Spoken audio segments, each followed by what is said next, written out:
বিসমিল্লাহির রহমানির রহিম। আসসালামু আলাইকুম ওয়া রাহমাতুল্লাহ। পুকুর প্রস্তুতিতে আমরা যে সমস্ত উপাদান ব্যবহার করে থাকি বা যে সমস্ত উপাদান দিয়ে আমরা পুকুর প্রস্তুত করে থাকি, এই প্রত্যেকটা উপাদান কোনটার পরে কোনটা দেয়া উচিত এবং কতদিন পর পর এটা প্রয়োগ করা বা দেয়া উচিত এবং কেন, এই বিষয়টা নিয়ে আজকে আপনাদের সাথে আলোচনা করব। কারণ অনেক সময় আপনারা প্রশ্ন করে থাকেন যে পুকুর প্রস্তুতি ঠিকভাবে করেছি, মাসিক পরিচর্যা ঠিকভাবে করছি, পুকুরে প্রাকৃতিক খাদ্য উৎপাদন হচ্ছে না, পুকুরের পানির সবুজ রং আনতে পারছি না, পুকুরে অ্যামোনিয়ার সমস্যা হচ্ছে, পুকুরে বিভিন্ন ধরনের ক্ষত রোগ হচ্ছে, বিভিন্ন জীবাণু ব্যাকটেরিয়ার আক্রমণ পুকুরে হচ্ছে। এই নানান সমস্যা আমাদের হয়ে থাকে। আমরাও সাধারণত বলে থাকি যে পুকুর প্রস্তুতির ঘাটতি, কিন্তু ঘাটতিটা কি এবং সঠিক নিয়মটা আসলে কি, এটা নিয়ে একটু সংক্ষিপ্ত আকারে আপনাদের সাথে আলোচনা করব। কারণ আমরা যদি সঠিকভাবে নিয়মটা মেনে আমরা পুকুর প্রস্তুতিটা করি, তাহলে আমাদের পুকুরে কখনোই অ্যামোনিয়া সমস্যা বা ভাইরাস জনিত সমস্যা, কোনো রোগ ব্যাধি, প্রাকৃতিক খাদ্যের স্বল্পতা এবং পিএইচ মানের কম বেশি করা এবং অক্সিজেন সংকট, এর কোনো বিষয়টা নিয়ে আসলে আমাদের ভাবতে হয়। পুকুর প্রস্তুত করতে গেলে আমাদের নূতন পুকুর রয়েছে, পুরানো পুকুর রয়েছে, বেশি কাদাযুক্ত পুকুর রয়েছে, কম কাদার পুকুর রয়েছে, বা কালো পচা দুর্গন্ধযুক্ত কাদার পুকুর রয়েছে, বিভিন্ন ধরনের পুকুর। আপনার যে পুকুরটা রয়েছে সেটাকেই আপনি কিভাবে সঠিকভাবে এর প্রস্তুতিটা করবেন।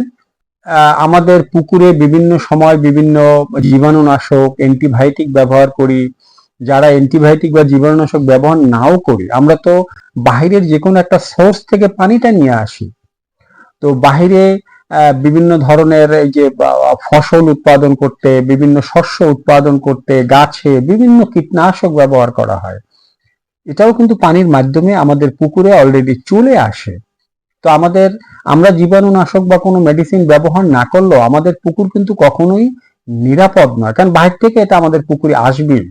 এবং প্রত্যেকটা বিষাক্ত মেডিসিন তৈরি করার জন্য যে ভারী ধাতুগুলো ব্যবহার করা হয়, এই ধাতুগুলো কখনোই নষ্ট হয় না। এটা আমাদের পুকুরের তলানিতে মাটিতে গিয়ে জমে থাকে এবং এটাকে যদি আমরা নষ্ট করতে না পারি বা ধ্বংস করতে না পারি, তাহলে এর একটা বিরূপ প্রতিক্রিয়া আমাদের পুকুরের পানি, পুকুরের মাটি এবং আমাদের চাষকৃত মাছ, এই সবার উপরে এই বিরূপ প্রতিক্রিয়াটা পড়ে। আপনার পুকুরের অবস্থানটা কিরকম, এখানে সবচেয়ে বেশি গুরুত্বপূর্ণ হলো চুন প্রয়োগ করা।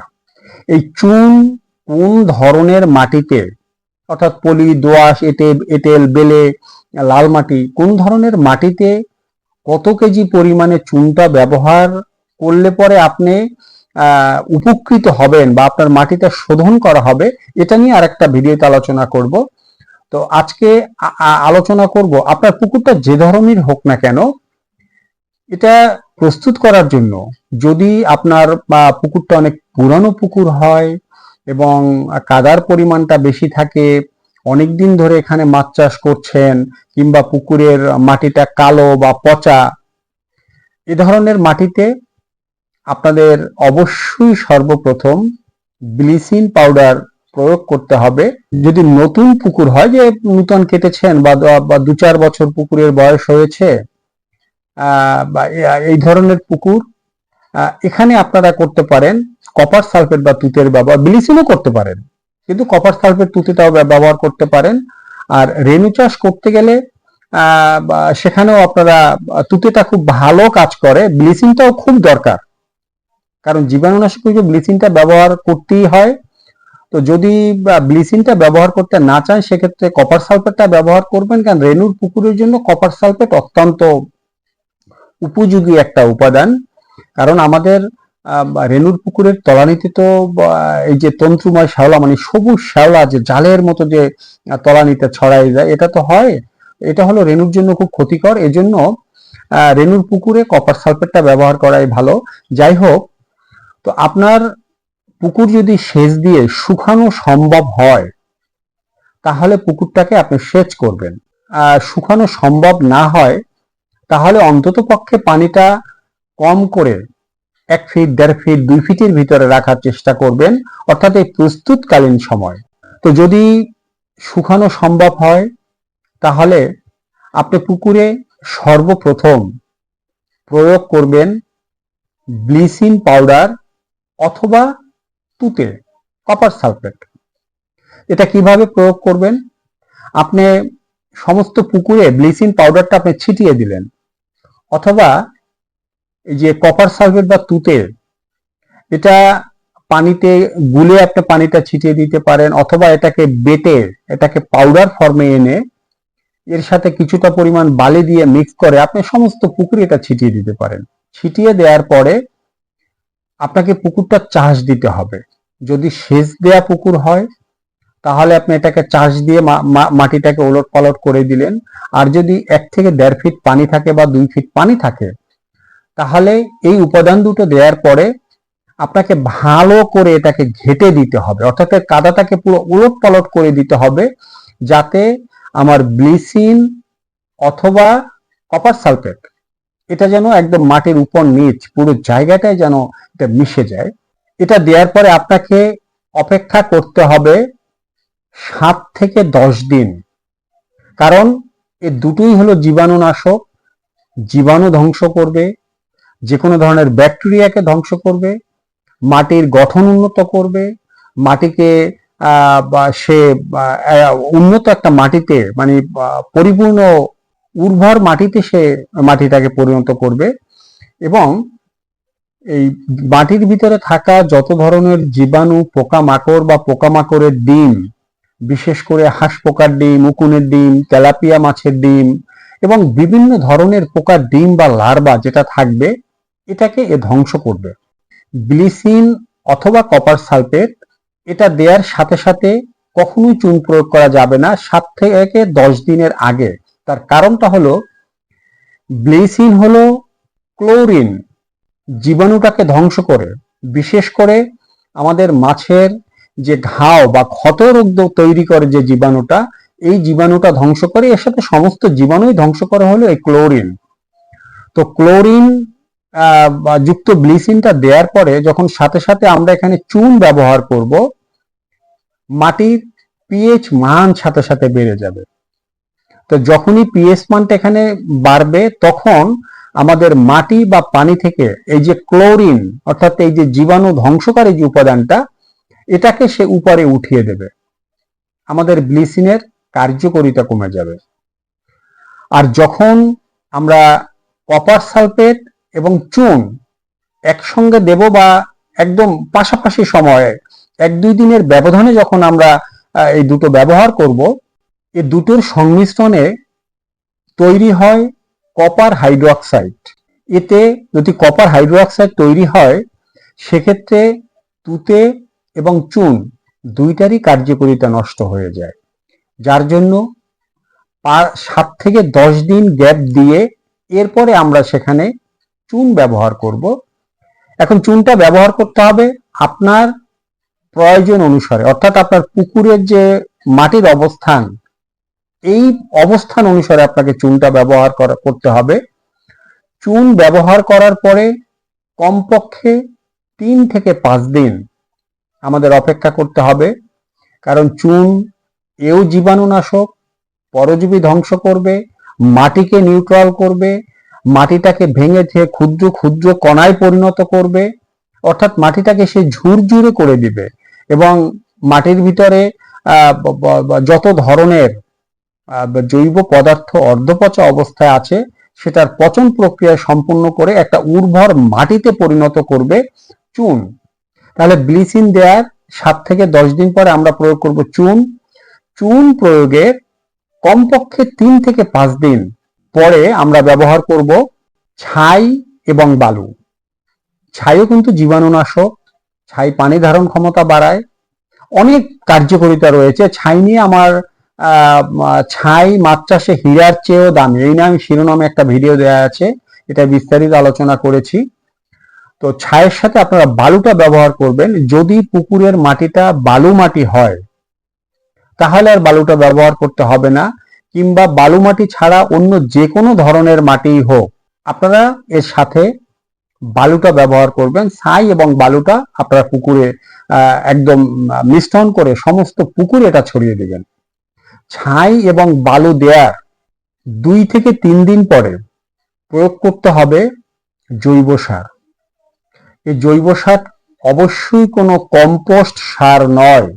এটা সরাসরি আপনি যদি পাতা পচা সার তৈরি করেন, অথবা গোবর, গরুর গোবর অথবা মহিষের গোবর, একটু পুরানো গোবর, এই জৈব সারটা প্রয়োগ করতে হবে 2 থেকে 3 দিন পরে। জৈব সার প্রয়োগের 3 থেকে 5 দিন পর প্রয়োগ করতে হবে রাসায়নিক সার। ইউরিয়া প্রয়োগ করতে হবে, টিএসপি প্রয়োগ করতে হবে এবং কিছুটা মিউরেট অফ পটাশ। কারণ পুকুর প্রস্তুতকালীন সময় যখন আমরা রাসায়নিক সার প্রয়োগ করব, তখন আমাদের জৈব সার এবং চুনের যে কার্যকারিতা সেটা অনেক গুণে বেড়ে যাবে। এখন রাসায়নিক সার প্রয়োগ করার পূর্বে আমাদের পুকুরে পানি নিয়ে আসতে হবে। আমরা জৈব সার প্রয়োগ করার পরে যখন 3 থেকে 5 দিন আমরা সময় নিব, এরপরে আমরা পুকুরটাকে আবার ঘেটে দিব। একদম তলানির যে মাটিটা, এটাকে একদম ওলট পালট করে ফেলবো। আমরা ওলট পালট করে এখানে আমরা পানি নিয়ে আসলাম। অর্থাৎ আমি যে প্রজাতির মাছ, যে সাইজের মাছ আমি চাষ শুরু করব, ওই মাছের উপযোগী পরিমাণ পানি, অর্থাৎ 3 থেকে 5 ফিট বা 6 ফিট এই রেঞ্জের ভিতর আমাদের পানি নিয়ে আসতে হবে। পানিটা নিয়ে এনে আমরা সেখানে প্রয়োগ করলাম রাসায়নিক সার। রাসায়নিক সার প্রয়োগ করার 3 থেকে 5 দিনের ভিতরে আপনার পানির কালার পরিবর্তন হয়ে যাবে। এখানে সবুজ কালার চলে আসবে, পানিতে যথেষ্ট পরিমাণে প্রাকৃতিক খাদ্য তৈরি হবে। এখন মাছ ছাড়ার জন্য আপনার পুকুরটা উপযোগী হয়ে গেল। মাছ ছাড়ার 2-1 দিন আগে, অর্থাৎ রাসায়নিক সারটা প্রয়োগ করার 3-4 দিন পরে বিকেল বেলা প্রতি বিঘার জন্য 800 গ্রাম থেকে 1 কেজি কেরোসিন অথবা ডিজেল বিকেল বেলা যখন সূর্যটা পশ্চিম আকাশে লাল হয়ে যাবে, অর্থাৎ সন্ধ্যার একটু আগে আগে পুকুরের পানিতে আপনাকে এই ডিজেলটা ভাসিয়ে দিতে হবে। কারণ আপনি যখন সঠিকভাবে পুকুরটা প্রস্তুত করলেন এবং প্রাকৃতিক খাদ্য তৈরি করলেন, এখন আপনার পুকুরে বাহির থেকে কিছু পোকা চলে আসবে, কিছু হাঁস পোকা চলে আসবে, কিছু উকুন চলে আসবে। যত ধরনের পোকা বা ক্ষতিকর যেসব জীবাণু রয়েছে, এরা কখনো দিনের আলো সহ্য করতে পারে না। দিনের বেলা এরা একদম পুকুরের তলানিতে চলে যায় এবং গোধূলি বেলায় এরা উঠে আসে, পানির একদম উপরের স্তরে এরা উঠে আসে। তো এই সময়টায় যদি এখানে আমরা কিছুটা পরিমাণে ডিজেল বা কেরোসিন ব্যবহার করি, আমরা প্রথম 800 গ্রাম থেকে 1 কেজি আমরা ব্যবহার করলাম। চাইলে 5 থেকে 7 দিন পরে আমরা এর একটা হাফ ডোজ আবার করতে পারি। যদি মনে করি যে হাঁস পোকা, উকুন বা অন্যান্য ক্ষতিকর কোনো পোকামাকড়ের উপদ্রব আমার পুকুরে হয়েছে, তাহলে আমরা একটা বুস্টার ডোজ করতে পারি। তো এই বুস্টার ডোজটা করার পরে আমি এখন মাছ ছেড়ে দেব। মাছ ছাড়ার আগের দিন অথবা একই দিনে আপনি বিকেলে মাছটা ছাড়বেন সকালবেলা, অথবা সকালবেলা ছাড়বেন আগের দিন বিকেলবেলা বা দুপুর বেলা। প্রতি শতকে 300 গ্রাম থেকে 500 গ্রাম লবণ, লুজ লবণ, যে লবণটা যে বস্তায় খোলা লবণ পাওয়া যায়, গরুকে খাওয়ানোর জন্য আমরা ক্রয় করে থাকি, এই লবণটা 300 গ্রাম থেকে 500 গ্রাম আপনি সমস্ত পুকুরে ছিটিয়ে দিলেন। ছিটিয়ে দিয়ে পরের দিন আপনি মাছটা সেখানে ছেড়ে দিলেন। আপনি যদি পুকুরে লবণ প্রয়োগ করেন, 300 থেকে 500 গ্রাম লবণ প্রয়োগ করেন, তাহলে 2-1 দিনের ভিতরেই দেখবেন যে আপনার পুকুরের পানিতে একটা পরিবর্তন চলে এসছে। অর্থাৎ প্রাকৃতিক খাদ্যটা 3-4 দিনের জন্য অথবা 3 থেকে 5 দিনের জন্য একটু নিউট্রাল অবস্থায় যাবে, অর্থাৎ পানিতে একটু ফ্রেশ হয়ে আসবে। এমনটা হলে ভয় পাওয়ার কিছু নেই। মাছ ছাড়ার 5 থেকে 7 দিনের মাথায় আপনি ছোট্ট একটা বুস্টার ডোজ করতে পারেন। কিছুটা পরিমাণে চুন আপনি সেখানে প্রয়োগ করতে পারেন, কিছুটা পরিমাণে রাসায়নিক সার, অর্থাৎ শতকে হয়তো 50 গ্রাম টিএইচপি, 50 গ্রাম ইউরিয়া, এই এতটুকুই আপনি প্রয়োগ করলেন। কিছুটা চুন প্রয়োগ করার পরে দেখবেন যে পর্যাপ্ত পরিমাণে প্রাকৃতিক খাদ্য আপনার পুকুরে আবার তৈরি হয়ে গেছে। তাড়াহুড়ো না করে অন্তত 15 থেকে 20 দিনের একটা সময় ধরে আমরা পুকুরটাকে এই সঠিক নিয়মে প্রস্তুত করি। অর্থাৎ আমি ব্লিচিং পাউডার দিলাম অথবা তুতে ব্যবহার করলাম, এর 7 থেকে 10 দিন পরে আমি চুন ব্যবহার করলাম, চুন দেওয়ার 3 থেকে 5 দিন পরে আমি ছাই এবং বালু ব্যবহার করলাম, বালু ছাই ব্যবহারের 2-3 দিন পরে আমি সেখানে জৈব সার ব্যবহার করলাম, জৈব সার ব্যবহারের 3 থেকে 5 দিন পরে আমি রাসায়নিক সার ব্যবহার করলাম। আমার পুকুরটা একদম সঠিকভাবে প্রস্তুত হয়ে গেল। পুকুরের মাটি এবং পানির পিএইচ মান আমার ঠিক থাকবে এবং মাটি পানি শতভাগ জীবাণুমুক্ত থাকবে। আমরা যদি একটু নিয়ম মেনে একটু সময় নিয়ে পুকুর প্রস্তুতি করি, প্রাকৃতিক খাদ্যের ঘাটতি নিয়ে আমাদের চিন্তা করতে হবে না, কোনো ধরনের রোগ ব্যাধির আক্রমণ নিয়ে আমাদের চিন্তা করতে হবে না, পানি এবং মাটির পিএইচ মান, পানি মাটির যে অক্সিজেন বা সরবরাহ অ্যাভেলেবিলিটি, এ নিয়ে আমাদের কখনোই ভাবতে হবে না। আমরা অবশ্যই মেডিসিন ছাড়া নিশ্চিন্ত একটা লাভজনক নিরাপদ মাছ চাষ করতে পারবো।